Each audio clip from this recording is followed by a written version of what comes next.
पीएसीआई खाली कराने के लिए लाठी चार्ज किया। आदमी के अंदर जब संतोष रहता है तो गुस्सा नहीं आती। आपने राजनीति के बारे में कैसे सोचा? झगड़ा करने में लोग आमादा हो गए, बोले जिंदा नहीं बच के जाओ। वो घबराए और तुरंत PSC आ गए। ऐसे ऐसे गांव हमको प्रचार मिले कि हमको अंदर जाने नहीं देते थे। आपके पास एक एम्बेसडर कार थी। चुनाव के दिन भयंकर बूथ कैप्चरिंग। सर, हमने सुना आपके पास एक जीप थी ब्लू कलर की। हमने उस बूथ कैप्चरिंग को विरोध भी किया। अंत में हमारी जीत हुई। तो नमस्कार साथियों, जैसा कि आप जानते हैं कि हम आपके बीच हमेशा कुछ नए लोगों को लाते रहते हैं। तो आज उसी सिलसिले पर हम बीजेपी के ऐसे नेता को आपके पास लेकर आए हैं। हमेशा आपने सुना होगा कि बहुत गद्दावर नेता, बड़े शक्तिशाली नेता, है ना। पर आज हम आपके बीच में जिनको लेके आए उनको अपने शालीनता, अपने बहुत शालीन रहने में, शांत रहने में, इस चीज में महारत हासिल है। मतलब मुझे लगता है कि जितनी बार भी मैंने पता किया होगा उतनी बार मुझे एक ही चीज सुनने में आई कि नहीं, ये एक ऐसे व्यक्ति हैं जो हमेशा बड़े शांत रहते हैं। तो आज मैं उन्हीं को आपके बीच में लेके आया हूँ, जहानाबाद के विधायक, पूर्व मंत्री राजेंद्र सिंह पटेल जी को। सर, आपका बहुत बहुत स्वागत है हमारे पॉडकास्ट में। धन्यवाद। तो शुरुआत आज मैं आपको थोड़ा सा पहले ही बता देता हूँ ये चीज कि आज जितने भी हमारे क्वेश्चंस हैं वो सारे आपकी ही जनता के बीच के हैं। आपकी जनता से, आपके बहुत मिलने वाले लोगों से, कुछ बहुत खास लोगों से हमने आपके बारे में कुछ जानकारियां इकट्ठा की हैं और उसी के बेस पे क्वेश्चन है। और ये क्वेश्चन थोड़े जितने भी रहेंगे राजनीतिक नहीं रहेंगे। आपको जो भी चीजें हमें आज बतानी है, हो सकता है आपके बचपन की हो और ऐसी चीजें जो अभी तक जनता को नहीं पता। ठीक है, तो शुरुआत करते हैं आपके शुरुआती जीवन से। जब आप स्कूल टाइम पे थे, कैसा था वो समय और स्कूल टाइम में आपने राजनीति के बारे में कैसे सोचा?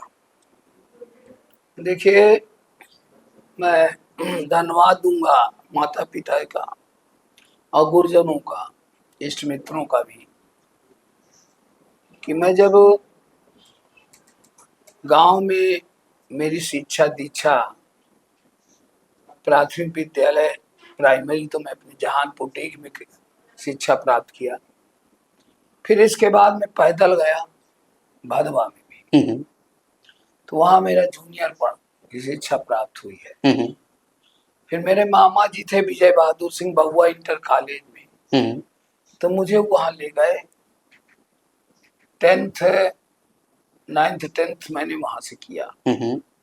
फिर इसके बाद मैं नेहरू इंटर कॉलेज बिनकी में, यही बिनकी में अपने पिताजी के साथ रह करके नेहरू इंटर कॉलेज में इंटर शिक्षा प्राप्त करने के बाद DAV डिग्री कॉलेज कानपुर गए और वहां पर BA की जो शिक्षा प्राप्त हुई और राजनीतिक लोगों से भेंट हुई। चुनाव होते थे, राजनीतिक विद्यार्थी सब अपने अपने पदों की लड़ाई लड़ते थे। तो हमारे अंदर भी ये आया कि नहीं, अपने क्षेत्र के लोगों को सहयोग करें। जैसे समरजीत सिंह भी वहां राजनीति कर रहे थे, विद्यार्थी परिषद से। हाँ, और स्वर्गीय रमेश उत्तम जी वीरपुर खजुआ के निवासी थे, वो भी का वहां पे राजनीति कर रहे थे। ये सब चुनाव लड़ने के लिए छात्र जीवन से ही राजनीति कर रहे थे। बिल्कुल। तो वहीं से हम लोगों को भी एक प्रेरणा मिली राजनीति में आने का। और जैसे जैसे शिक्षा के बाद हम बिनकी आ गए, तो इन सब चुनाव प्रक्रिया में सम्मिलित होने के बाद भी एक छोटे कार्यकर्ता की हैसियत से मुझे जब पद मिला, तो हमारे बहुजन समाज पार्टी के अध्यक्ष, तहसील अध्यक्ष थे रामोतार मित्तल जी, जो आज बहुजन समाज पार्टी के प्रमुख चेहरे रहे हैं। बिल्कुल। हाँ, प्रमुख चेहरे में है और वहां रहते भी हैं। मुझे उन्होंने महामंत्री बनाया था और वो तहसील अध्यक्ष थे, मैं तहसील का महामंत्री था। काम करते करते जनता के बीच हम लोग जाते थे मोटरसाइकिलों से, जनता की समस्या सुन करके फिर तहसील आते थे। तो कहीं सप्लाई की समस्या मिलती थी, कहीं जमीन का विवाद था, कहीं पुलिस थानों की समस्या थी।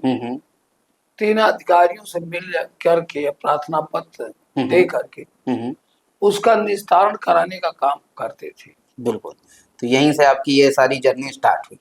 विधानसभा का चुनाव लड़ने के लिए तो कई लोगों के नाम गए,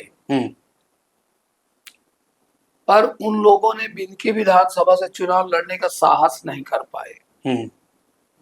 जब मुझसे पूछा गया कि आप बिनकी विधानसभा से चुनाव लड़ेंगे, तो हमने साहस से स्वीकार कर लिया कि हम अभी तो महामंत्री हैं और चुनाव लड़ने का हमें अवसर मिलता है तो हम लड़ेंगे। बिल्कुल लड़ेंगे, बिल्कुल लड़ेंगे। इतने दिन से संघर्ष ही आपस में हम सब लोग मिल करके बातें करते थे कि हम लोग भी कब विधायक बनेंगे।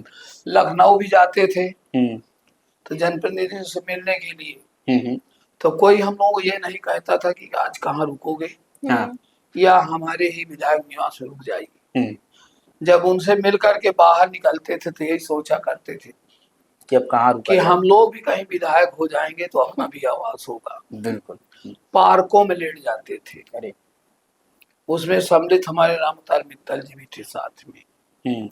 जो हम लोगों के पास लोहिया होती थी, गमछा होता था, बिछा के लेट जाते थे। अरे फिर दूसरे दिन उसी तरह तैयारी करके फिर संबंधित मंत्रीगणों से भी मिलते थे, समस्या लेके जाते थे।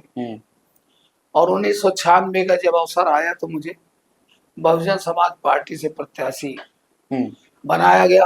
वो दिन पूर्व सांसद माननीय विश्व प्रसाद निषाद जी के, मैं उनका सदैव ऋणी रहता हूँ। उन्होंने मुझे प्रत्याशी के रूप में बिनकी विधानसभा चुनाव लड़ने के लिए सूची में नाम भेजा था।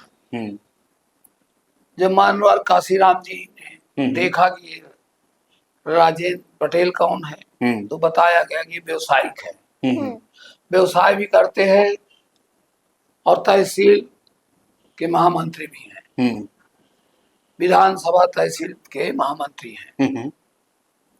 तो पटेल लड़ाना था। और जहानाबाद से कासिम हसन जी जो स्वर्गीय हो चुके हो विधायक रहे कई बार, उनको वहां से लड़ना था। तो हमने सहर्ष स्वीकार करते हुए प्रत्याशी बने। बहुत लोगों ने हमारे ऊपर दबाव बनाया, हमारे पिताजी के ऊपर भी दबाव बनाया कितना लड़े कि इनको क्यों चुनाव लड़ा रहे हैं, ये तो सारा पैसा घर का बर्बाद जो कर देंगे, व्यवसाय से कमाया ये बर्बाद कर देंगे। हमारे मामा जी भी आए समझाने के लिए, जो विजय बहादुर सिंह प्रिंसिपल बहुआ इंटर कॉलेज के थे। हमने उनसे यही कहा कि मामा जी हम चुनाव लड़ेंगे, पिताजी पैसा भी नहीं देंगे तो हम चंदा लेके लड़ेंगे, चुनाव लड़ेंगे। तो कैसे लड़ा? तो हमारा साहस कमजोर नहीं हुआ। जब सब लोग मान मनावल से हार गए, मना के आपको हार गए, तो सब समझ गए कि नहीं मानेगा। तो मित्तल जी हमारे रामतार मित्तल जी भी लगे रहे कि नहीं हम चुनाव जितवाएंगे। संघर्ष हुआ चुनाव के समय। अब उन गांव का नाम नहीं लूंगा क्योंकि मैं जब जनप्रतिनिधि बन चुका हूँ। बिल्कुल। ऐसे ऐसे गांव हमको प्रचार में मिले कि हमको अंदर जाने नहीं देते थे। अच्छा। बोले अगर अंदर वोट मांगने जाओगे तो मारे जाओगे। तो हम लोग कार्यकर्ताओं को बाहर बुला लेते थे और वो ये कहते थे आप जाइए, झगड़ा ना हो, वोट हम देंगे। इस तरह हम लोग लौट आते थे। चुनाव के दिन भयंकर बूथ कैप्चरिंग हुई। अरे उस बूथ कैप्चरिंग में ये स्थितियां बन गई कि हम चुनाव हार गए, ये लोगों को मैसेज चला गया। अच्छा। बहुत बम्पर करीब 10,000 बूथ कैप्चरिंग हुई थी। 10,000 मतों की। फिर भी हमारे अंदर से घबराहट नहीं आई। हम कुरसम गांव गए मतदान के दिन, जो जनसेवक जी का गांव था, वहां भी बूथ कैप्चरिंग हो रही थी। हमने उस बूथ कैप्चरिंग को विरोध भी किया। उस विरोध में झगड़ा करने में लोग आमादा हो गए, बोले जिंदा नहीं बच के जाओगे। और तो एक ड्यूटी में लगे जो एसओ थे पुलिस, हमने कहा जब जान चली जाएगी तब तुम फोर्स लाओगे। वो घबराए और तुरंत फिर पीएसी आ गई। पीएसी के आने से भी वो बूथ कैप्चरिंग करने वाले भागे। अब जब हमारी गाड़ियां भी चुनाव के समय पकड़ी जाती थी, प्रचार नहीं होने दे रहे थे, साजिश थी बहुत बड़ी। अच्छा। फिर भी मतदान के दिन मतदान हुआ, काउंटिंग के समय जब हम गए मतगणना के लिए, कोई ये नहीं कहता था कि तुम चुनाव जीतोगे, क्योंकि बहुत बड़ा संघर्ष था। गिनती होने लगी, नेट टू नेट चुनाव चलने लगा, 200, 300, 500 के आगे पीछे इस तरह होने लगा। अंत में हमारी जीत हुई। जीत होने के बाद हमको चुनाव आयोग से प्रमाण पत्र 6 घंटे तक नहीं मिला। 6 घंटे तक? हाँ। ये किया गया कि रिकाउंटिंग होगी, लाइटें काटी गई,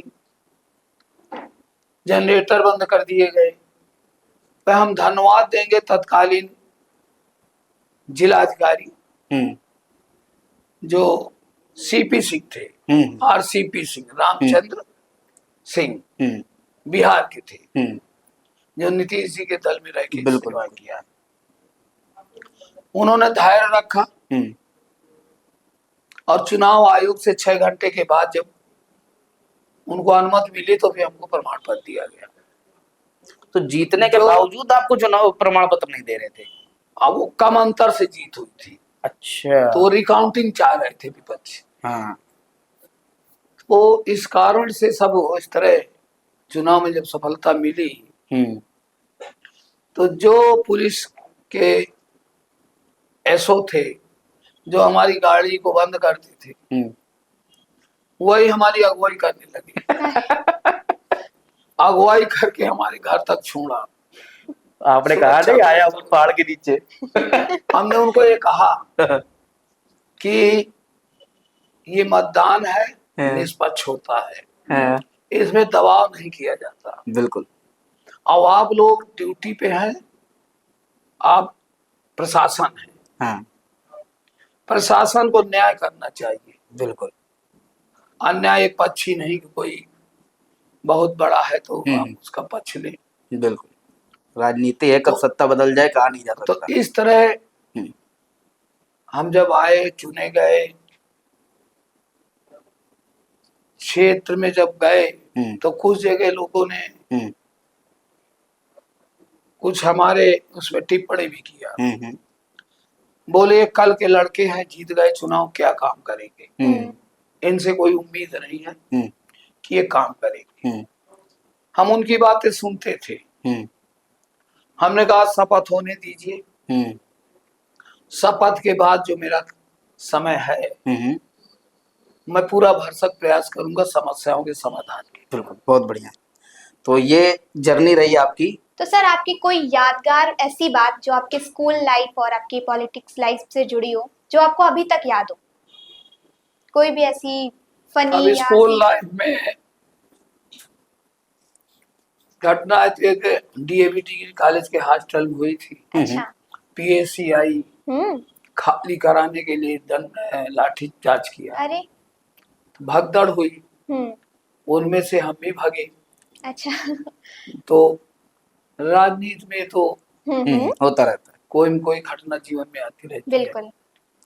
कई बार संघर्ष, जब विधायक नहीं थे, संघर्ष हो रही थी समस्याओं को लेके, रोड जाम कर रहे थे, धरना पे बैठे थे। तो यही बिनकी में जब हमने रोड जाम किया तो पुलिस जो है लाठीचार्ज किया, हम लोग खेदा।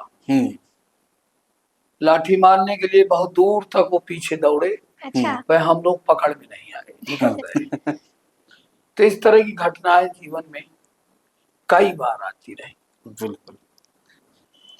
विधायक जी, आप जब स्कूल में थे आपका कोई ऐसा या दोस्त जो आपसे मतलब सारी बातें शेयर करता हो और आप भी एक दूसरे से बातें लंगोटिया यार type। लंगोटिया यार एक तरफ से। कोई है आपका लंगोटिया यार? देखिए ऐसा कि मित्रता तो रहती ही है। हाँ हाँ। गांव के बच्चे जब साथ में जाते हैं तो उनसे मित्रता होती है, क्लास में भी होती है। हम्म, पर जिम्मेदारी जब अलग अलग हो जाती है हम्म, परिवार से या कोई जॉब से या कोई राजनीति से, तो जब भी मिलते हैं तो हम लोग याद करते हैं कि हम सब लोग साथ में पढ़ते रहे। कोई ऐसा नाम हम तो ये भी कह देते हैं हम्म, कि हमको बताइएगा कोई काम हो। हाँ हाँ। ये भी एक शिववीर जी हैं हमारे, हम्म, हरदौली के रहने वाले हैं। हाँ एक डॉक्टर महावीर साहू जी हैं। हाँ। ये सब लोग हम लोग 7 क्लास फेल हो रहे हैं, अच्छा। तो यादें तो आती हैं। पुराने दिन कभी याद करते हैं हाँ, आप? पुराने दिन याद आते हैं, पर वो यादें याद हैं कि आगे बढ़ना है, काम बहुत करना है जनता के बीच में, तो याद कर लिया जाता है। बिल्कुल। आपने अपनी लाइफ में 3 पार्टियां, लगभग 2 या 3 पार्टियां ज्वाइन की, 2 पार्टियां छोड़ी, अभी करंट में आप भाजपा में। मैं पार्टियों का नाम बिल्कुल नहीं लूंगा, कोई भी पुरानी रही जो भी रही, लेकिन क्या कारण थे आपको कि उनको आपको छोड़ के दूसरी पार्टी में ज्वाइन करना पड़ा? वैसी परिस्थिति बनी कि जब हम लोग चुन करके गए विधानसभा से 1996 में, किसी भी दल का पूर्ण बहुमत न होने के कारण सरकार नहीं बन पा रही थी। और माननीय अटल बिहारी वाजपेयी जी केंद्र में प्रधानमंत्री थे। उस समय गठबंधन हुआ था अपने। माननीय अटल बिहारी वाजपेयी जी की जो विचार सोच थी कि बार बार चुनाव होने से धन भी खर्च होगा, महंगाई भी बढ़ेगी, तो बहुजन समाज पार्टी की मायावती जी जो मुखिया थी, काशीराम जी थे हमारे, जो मानवर काशीराम जी हम कहते थे, सब लोग मानते थे, तो इन्होंने कहा कि हम पहले मुख्यमंत्री मायावती जी बनेंगे, क्योंकि बहुजन समाज पार्टी के 58 में मिले थे और 170 या 72 एग्जिट याद नहीं है, भारतीय जनता पार्टी के मेले थे। बनना चाहिए भारतीय जनता पार्टी के मुख्यमंत्री, पर माननीय अटल बिहारी वाजपेयी जी की दूरदर्शी सोच रही, मायावती जी को पहले मुख्यमंत्री बनाया, प्रदेश का मुख्यमंत्री बनाया और शपथ भी दिलाई गई। 6 महीने के लिए एक समझौता हुआ कि सरकार चला करके हम कुछ विकास करें, तो उन 6 महीनों के लिए मायावती जी को पहले बनाया गया। 6 महीने का कार्यकाल पूरा होने पर मायावती बीच बीच में मनवादी इस तरह के शब्द बोलती रही, फिर भी भारतीय जनता पार्टी के शीर्ष नेताओं ने लगातार समर्थन देते रहे। इसके बाद जब उनका कार्यकाल समाप्त हुआ तो माननीय कल्याण सिंह जी के जब बारी आई तो उनको भी शपथ दिलाई गई। सरकार चलने लगी, शपथ दिलाने के बाद 28 दिन बीत गए थे। 28वें दिन मायावती जी ने हम लोगों को महामहिम राज्यपाल जी के यहाँ गाड़ियों में बिठा करके शपथ पत्र लिखा के, कोई भी दल नहीं बदलेगा, जो दल छोड़ेगा वो पार्टी से निष्कासित भी हो जाएगा, सदस्यता खत्म हो जाएगी। हम लोग गए महामहिम राज्यपाल जी को ज्ञापन दिया, वो महामहिम राज्यपाल जी के पास भेजा गया और विधानसभा निलंबित हो गई। और निलंबन के बाद जो है कार्यालय में आए, जो गाड़ियां हम लोगों को ले गई थी वो छोड़ के निकल गई कहीं, हम लोग पैदल आए अपने विधायक निवास तक। फिर बहन जी ने बैठक बुलाया बहुजन समाज पार्टी प्रदेश कार्यालय में, सभी विधायक वहां पहुंचे।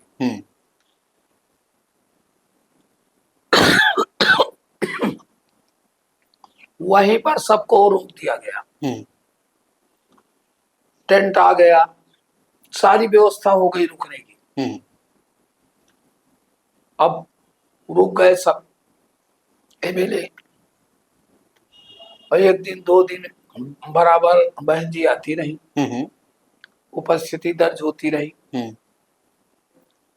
जब महीनों बीत गए तो कुछ लोग आपस में चर्चा करने लगे कि अगर हम लोग सरकार नहीं बनाते तो चुनाव हो जाएंगे, उस चुनाव में हम लोग जनता के बीच कुछ कहने लायक नहीं होंगे, क्योंकि 6 महीने बीत गए। आई 6 महीने तो सरकार नहीं बनी और 6 महीने के बाद सरकार बनी, तो अब हम लोग फिर चुनाव में जाएंगे, काम कुछ हुआ नहीं। तो बहुत से मेले आपस में चर्चा करने लगे कि भाई अब कल्याण सिंह को समर्थन दिया जाए। तो आपस में बातचीत करते करते कोई शादी ब्याह के का कारण बता के वहां से निकल गए, कुछ बीमारी बता के बहन जी को निकल गए। तो धीरे धीरे जब ज्यादा लोग निकल गए तो एक दिन मानी कल्याण सिंह जी के पास जाकर के अपनी बातचीत करके समर्थन दे दिया। जब देखा कि कल्याण सिंह जी को समर्थन दे दिया तो हम लोग भी समर्थन दे दिया। अब उस समर्थन में माने हाई कोर्ट ने आदेश दिया कि वहां पे सदन के अंदर बहुमत सिद्ध करना है। अब सदन बुलाया गया, उसमें बहुमत सिद्ध करने के लिए जब विधायक के मेले बैठे तो पहले वो माइक थे बोलने वाले सदन के अंदर, वहां माइक तोड़ के मारने लगे। कौन मारने लगा? बीएसपी की तरफ से। बीएसपी की तरफ से। बहुजन समाज पार्टी के मेले। हम लोग बैठ गए भाजपा की तरफ, अपना एक दल बना करके। तो इस तरह वहां की सुरक्षा जो आई वो माननीय मायावती जी को उठा ली गई। अच्छा। और बहुमत सिद्ध हो गया, कल्याण सिंह जी की सरकार बन गई। अच्छा, तो उसी समय आप बीच में एक ऐसा दौर आया कि एक दिन के लिए जगदम्बिका पाल जी मुख्यमंत्री बन गए, फिर सरकार गिर गई। फिर इसके बाद बहुमत सिद्ध करने के लिए रातों रात हाई कोर्ट में अदालत बैठी और निर्णय लिया फिर बहुमत सिद्ध करने की। अच्छा। फिर हम लोगों ने माने कल्याण सिंह जी को समर्थन देकर फिर सुचारू रूप से सरकार चलाई गई। तो उसी पीरियड में आप राज्य मंत्री बने थे? उसी पीरियड में कुछ दिन तो हमको आश्वासन देते रहे, नहीं बनाया। पर जब दूसरी बार जगदम्बिका पाल जी मुख्यमंत्री बन गए थे, फिर बहुमत सिद्ध करना था, तब हम लोगों ने नाराजगी से कहा कि वादा करने के बाद भी आप हमको नहीं बना रहे, अब हम लोग समर्थन नहीं देंगे। पर अंदर मन में यही था कि नहीं, सरकार चलानी है। तो माननीय राजनाथ सिंह जी, माननीय कलराज मिश्र जी, माननीय कल्याण सिंह जी ने आश्वस्त किया कि नहीं, हम इस बार शपथ दिलाएंगे। अच्छा। तो फिर शपथ दिलाई गई। कितने साल का कार्यकाल रहा आपका राज्य मंत्री का? उसका कार्यकाल पूरा 5 वर्ष रहा। पूरा 5 वर्ष। अच्छा, मतलब जब आप बनाए गए होंगे उसके पूरे 5 वर्ष तक आप रहे? हाँ, मंत्री रहे। ठीक, बहुत बढ़िया। तो सर, आपकी फैमिली में कोई भी पॉलिटिक्स में नहीं है, आप कैसे? हमारी फैमिली में पॉलिटिक्स में हमारे पिताजी थे। अच्छा। श्री बलदेव प्रसाद सिंह जी। अच्छा। वो माने रमाकांत द्विवेदी जी के चुनाव प्रचार प्रसार में जाते थे। कोई भी चुनाव विधानसभा लोकसभा का हो या सोसाइटी का चुनाव तो उनकी भागीदारी रहती थी। और गांव के लोग, आसपास के क्षेत्र के लोग हमारे यहाँ रुकते भी थे और हमारे पिताजी को नेताजी के नाम से संबोधित करते थे। अच्छा। स्कूल टाइम में जब आप पॉलिटिक्स में थे तब कोई ऐसा कोई बच्चा जो आपको चिढ़ाता हो कि आप ये क्या कर रहे हैं? चिढ़ाने वाले नहीं थे, क्योंकि हम लोग राजनीति से जुड़े थे तो उसी में मनन रहते थे। तो कोई दोस्त या कोई स्कूल में बोल चिढ़ाता नहीं? कोई ऐसी बात नहीं आई कभी। पड़ोसी बोल रहा हूँ और वो अलग है कि बस एक दूसरे कुछ हो गया हो, इस तरह कोई घटना नहीं घटी। जैसे हम विद्यार्थी परिषद में थे, अभी भी जुड़े हैं, तो कई बार ऐसा होता है कि नहीं, जैसे परिवार में गए या शादियों में गए तो कहे हाँ भाई नेताजी आ गए, ऐसा हुआ आपके साथ कभी? नहीं, हमने तो अपने को नेता माने नहीं था, साधारण आदमी मान के सबसे मिलते थे। बहुत बढ़िया। तो ये मुझे ऐसा क्यों लग रहा है? अंदर कोई ईगो नहीं था कि हम विधायक हैं, मंत्री हैं। हम ये मान के चलते थे इन्हीं के द्वारा हम बने हैं। अच्छा। अब इनसे हम दूरी क्यों बनाएं कि नजदीक रहे हमारे। बिल्कुल। एक प्रश्न जो आपके जनता से मुझे मिला है, आप जब राज्य मंत्री थे तो कई बार हमने ये सुनने में आया कि आप जा रहे हैं और किसी ने भी कह दिया विधायक जी, मंत्री जी नमस्ते, और अगर आपके जान पहचान का है या क्षेत्र का ही है तो आप कहते थे आइए गाड़ी पे बैठ जाइए।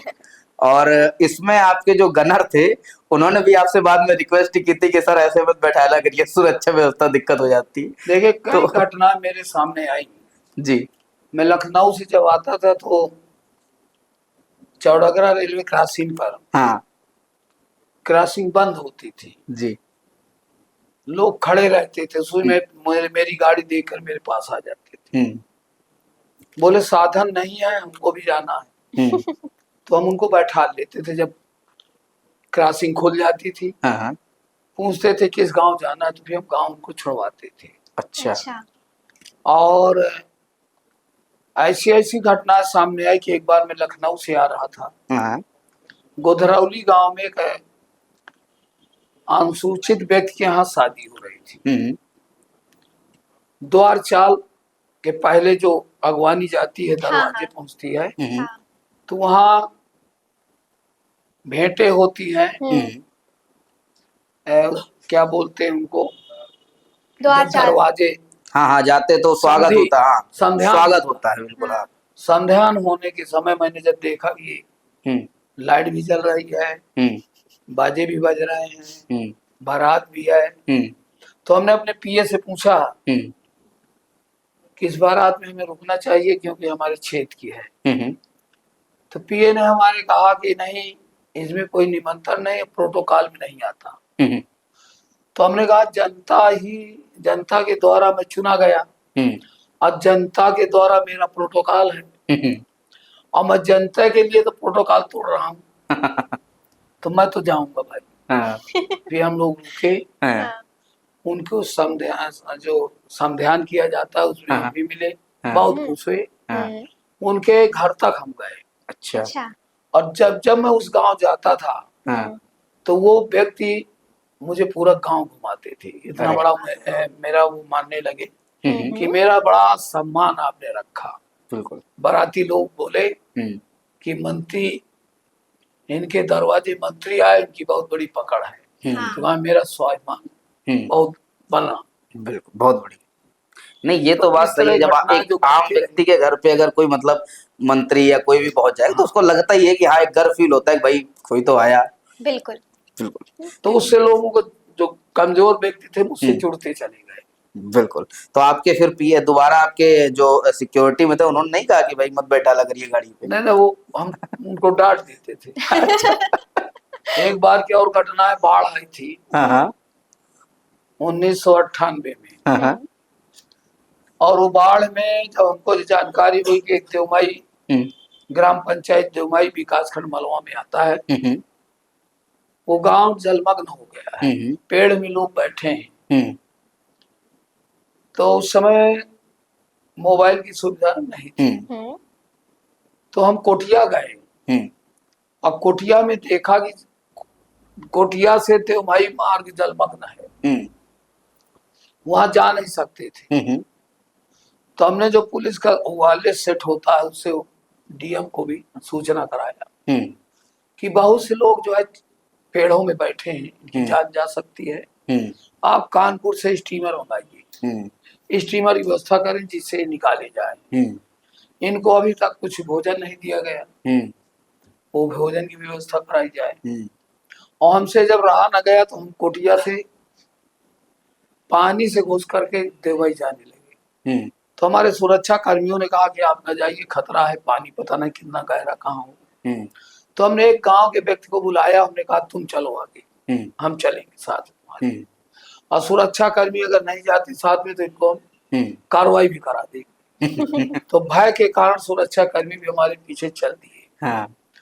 पर हमारे साथ जो पीएस मिले थे सचिवालय से, वो बेचारा डर भी रहे थे और पानी में घुसने में भी डर रहे थे। फिर गए वो मजबूरी में। पर एक ऐसा कोई खड्डा मिला, गड्ढा जिसे कहते हैं, कि वो घुस गए, डूबने लगे। तो फाइल छूट गई उनकी। तो लोग दौड़े उनको उठा लेंगे। बच गए। पर फिर भी हम लोग देवमई तक गए। तो पीए ने कहा बड़ी मुसीबत आ गई भाई, आज विधायक जी ने फंसा दिया। हाँ, हम तो यही कहते थे भाई, हमें कुछ भी हो जाए हम इन्हीं के लिए हैं। बिल्कुल, बिल्कुल, जब ये बहुत आपको अच्छी वहीं से बात है जिताया है तो सिंपल बात है, हाँ। आप उन्हीं के लिए। सर हमने सुना आपके पास एक जीप थी ब्लू कलर की, वो कहाँ है इस टाइम पे? वो पर्दे वाली जीप थी, हाँ। हाँ, ब्लू ब्लू कलर की उस समय थी, तो उसी से हम लोग राजनीति करते थे, आते जाते थे। हाँ। अब जैसे जैसे क्षेत्र का दौरा बढ़ता गया, तो फिर हम लोगों ने मार्शल खरीदा। उसको कोई दूसरा आदमी खरीद भी लिया। अच्छा। वो ब्लू कलर की जो जीप थी उसकी कहानी कुछ अलग है। उसकी कहानी जो हमने सुनी अभी तक, आप बताइएगा सही है कि नहीं, कि आप उसको लेकर आए थे, फिर वो जो स्प्रे वाला पेंट होता है आपके ये ललौली चौराहा वाले जो घर पे उधर अंदर, उसको ब्लू कलर की पूरी उससे पेंट की गई थी वो, और उसके बाद वो आप मतलब आप चलवाते थे, ऐसा तो कुछ था? नहीं, ऐसा तो हमारे संग है नहीं। नहीं, वो ब्लू लाए थे आप या फिर अलग लाए से थे। मॉडिफाई नहीं, करवाए नहीं, थे? लाए थे। लाए ब्लू थे। लाए थे। अच्छा, कारण क्या था? उस समय बीएसपी में थे इसलिए? वो कलर ही था। अच्छा, ब्लू कलर ही। कलर मिला तो हम लोगों ने ले लिया था। अच्छा, ये बीएसपी कलर से हाँ, संबंधित है गाड़ी। अच्छा अच्छा, हाँ, ये। चलिए बहुत बढ़िया। विधायक जी, आपकी लाइफ में कोई ऐसा इंसान जो आपसे ज्यादा आपको जानता हो, कोई ऐसा खास आपका? हमसे ज्यादा हाँ। हाँ, आपसे ज्यादा मतलब कहते नहीं है दोस्तों में कोई एक ऐसा होता है कि हमसे ज्यादा आपको मतलब हमको जानता है कि नहीं, मेरे बारे में ऐसी ऐसी चीजें। मैं तो ये मान रहा हूँ कि मुझसे ज्यादा सभी जान रहे हैं।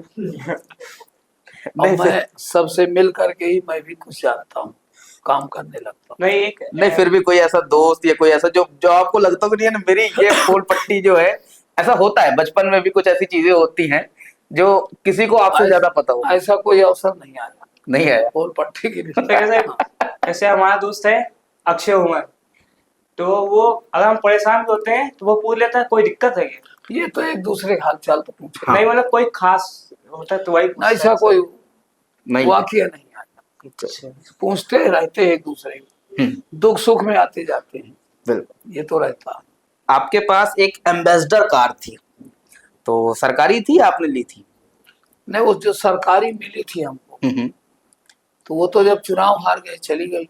अच्छा अच्छा, तो कैसी फिर लगी इसके एम्बेसडर? बाद हमने एम्बेसडर में जब बैठा हो, एम्बेसडर में हाँ, लगा कि नहीं, मंत्री रहे तो एक एम्बेसडर होनी चाहिए, तो वही भी एम्बेसडर हम लोगों ने खरीदा था। खरीदी। तो अभी कहाँ है वो? और वो तो सब कबाड़ी में चली गई। अच्छा, तो अच्छा, एम्बेसडर कार की फीलिंग क्या होती थी? क्योंकि जैसे आज के टाइम पे फॉर्च्यूनर, वैसे उस टाइम पे एम्बेसडर चलती थी। एम्बेसडर में ये था कि पहले लोग एम्बेसडर में ही सम्मान मानते थे, बिल्कुल। पर उसका पहिया छोटा होने कारण वो देहात में दिक्कत करती थी। डिवाइडर में फंस लड़ जाती थी। हम्म, जब से ये ऊंची व्हील की गाड़ियां आने लगी तो लोगों का रुझान बिल्कुल बड़ी ज्यादा गाड़ियों की तरफ बढ़ा है। बिल्कुल बिल्कुल, जैसे फॉर्च्यूनर वगैरह थोड़ा ऊंची रहती है। अच्छा, हो गई। आपकी पसंद को क्या है? मैं अगर आपसे दो तीन चीज ऑप्शन दूं, एक थार, एक फॉर्च्यूनर, और तीसरा हैरियर, तीन गाड़ियों में क्या, या फिर इनोवा, देखो, कौन सी हम तो पसंद कोई करेंगे आप? मैन्युफैक्चर तो है नहीं, ना इंजीनियर।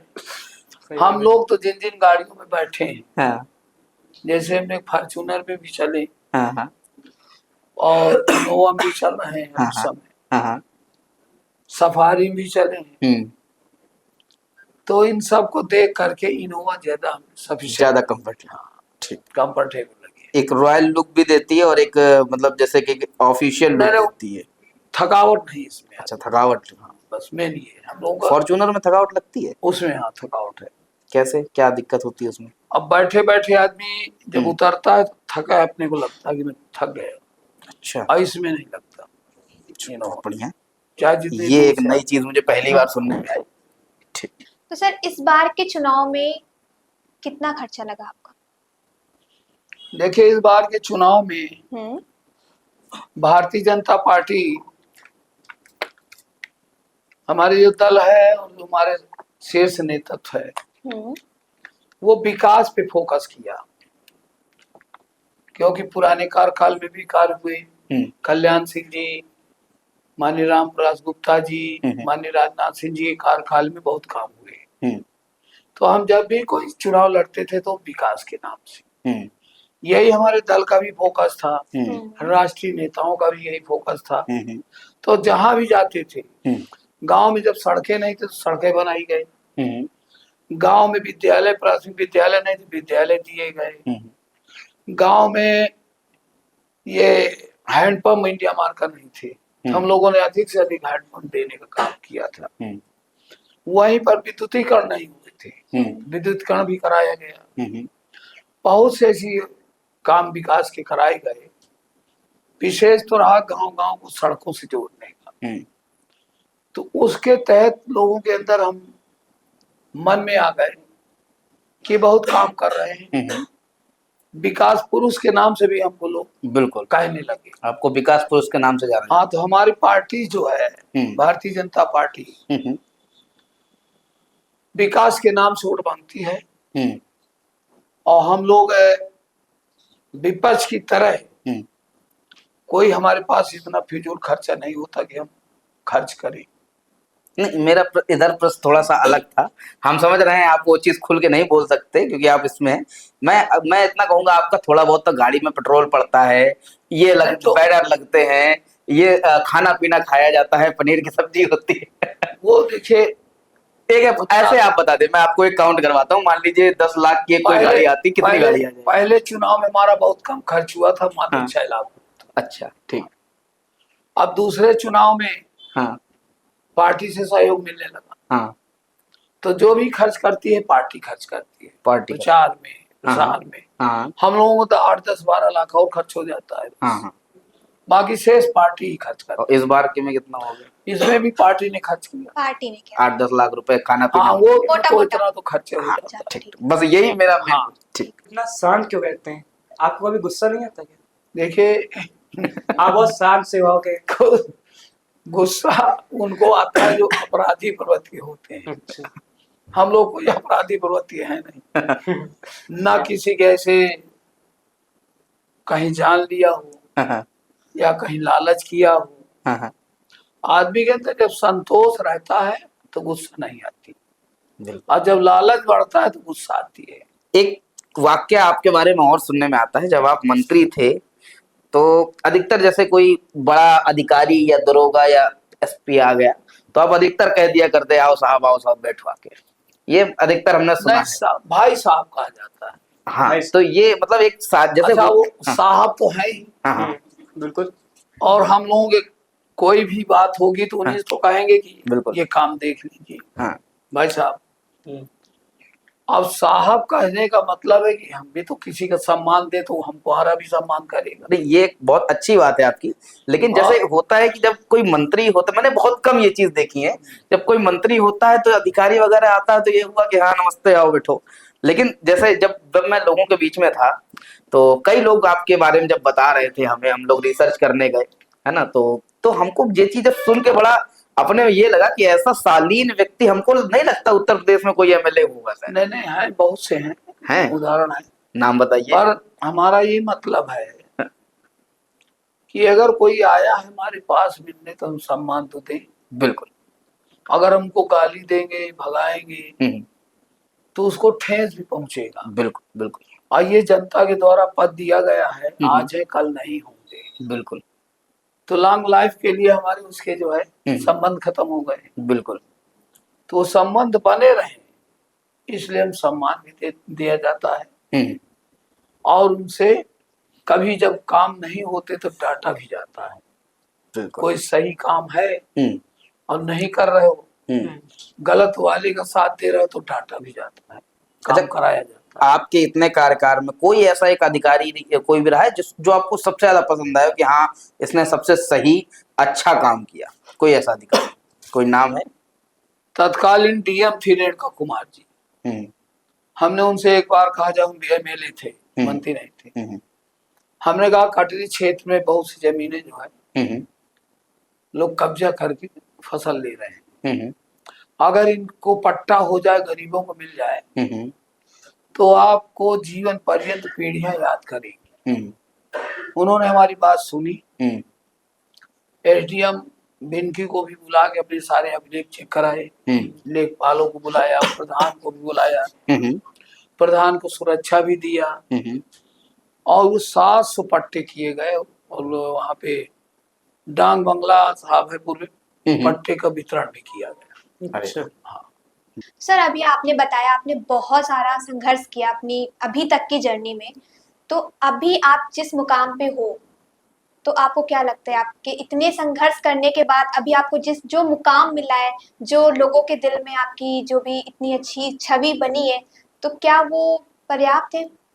देखिए, राजनीति में हम्म, बैठना नहीं चाहिए, बिल्कुल। चलते रहना चाहिए। हम्म हम चुनाव हारे भी, हम्म, फिर भी हम काम करते रहे, जनता के बीच जाते रहे, शादी संबंधों में भी जाते रहे। हाँ जी। हमारा टिकट भी कटा 2017 में। करण सिंह पटेल जी को मैंने चुनाव लड़ाया। बिल्कुल। उनका बेटा मेरे यहाँ 22 दिन एक बेड में हम सोए। अच्छा। बिल्कुल। सुबह 9 बजे निकलते थे और रात के 2:30 बजे 3 बजे आते थे। तो चुनाव करण पटेल भी जीते, जिताया। बिल्कुल।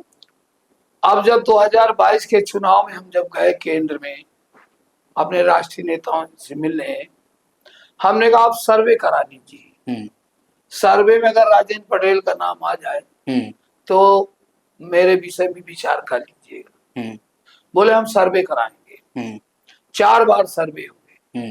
तो उन चारों बार के सर्वे में बिनकी विधानसभा से भी लोग हमें चाह रहे थे, बिल्कुल। जहानाबाद विधानसभा से भी हमको चाह रहे थे आप। पर शीर्ष नेताओं का जो निर्णय आया कि हम बिनकी से मांग रहे थे तो हमको बिनकी की जगह जहानाबाद भेजा। जय कुमार जय की जहानाबाद से मांग रहे थे तो उनको बिनकी भेज दिया। तो इससे परिवर्तन से हुआ कि दोनों विधानसभाओं के चुनाव प्रत्याशी हम जीत गए। बिल्कुल। ये खेल बिल्कुल अलग ही था बिंदकी में, क्योंकि ये उम्मीद किसी को नहीं थी। जब मैं यहाँ से हुआ था। मैं जब यहाँ से उधर घूम गया जनता से मिलने, वोट मांगने, बहुत लोगों ने मुझे रोका कि आपको हराने के लिए भेजा गया। अच्छा। तो मैंने कहा हार हो या जीत हो, मैं तो जीतने के लिए जा रहा हूँ।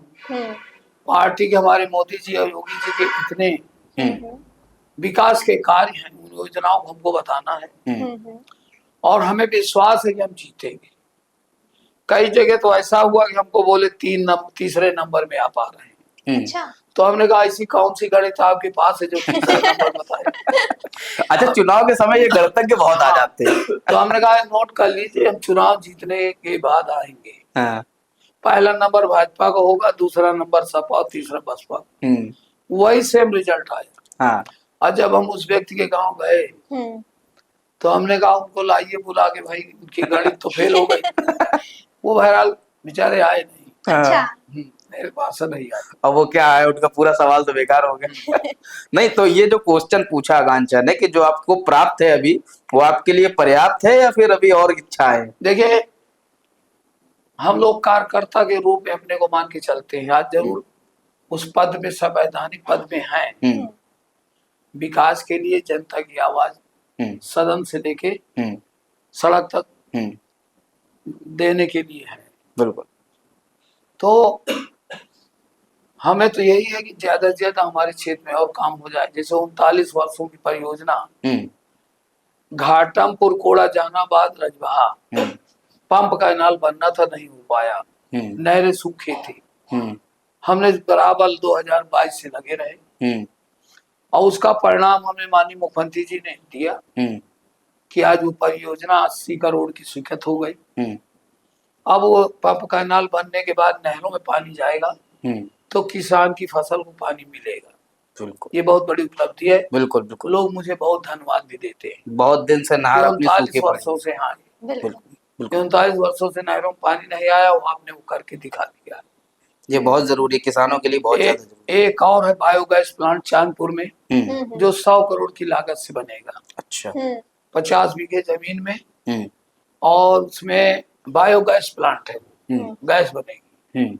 गोबर भी खरीदा जाएगा, पराली जो किसान जलाता है खेत में उसको भी खरीदेंगे। बहुत बढ़िया। उससे लोगों को रोजगार भी मिलेगा। रोजगार मिलेगा, पर्यावरण भी बचेगा, जो पराली जलती है बहुत ज्यादा। और ग्रामीण स्टेडियम भी नहीं था हमारे जिले भर में, तो बुढ़वा में हमने ग्रामीण स्टेडियम निर्माण कार्य चल रहा है। बहुत बढ़िया। ये इस तरह की उपलब्धि आपको विकास पुरुष कुछ इसीलिए कहा जाता है कि आपने हाँ, वो- अपने विकास से ज्यादा जगह का विकास किया। अब मैं तो अपने अपने को विकास पुरुष नहीं मानता, मैं तो ये सोचता हूँ कि अभी मेरे क्षेत्र में कम है हम्म, और अधिक काम हो, ये मेरा प्रयास रहता है।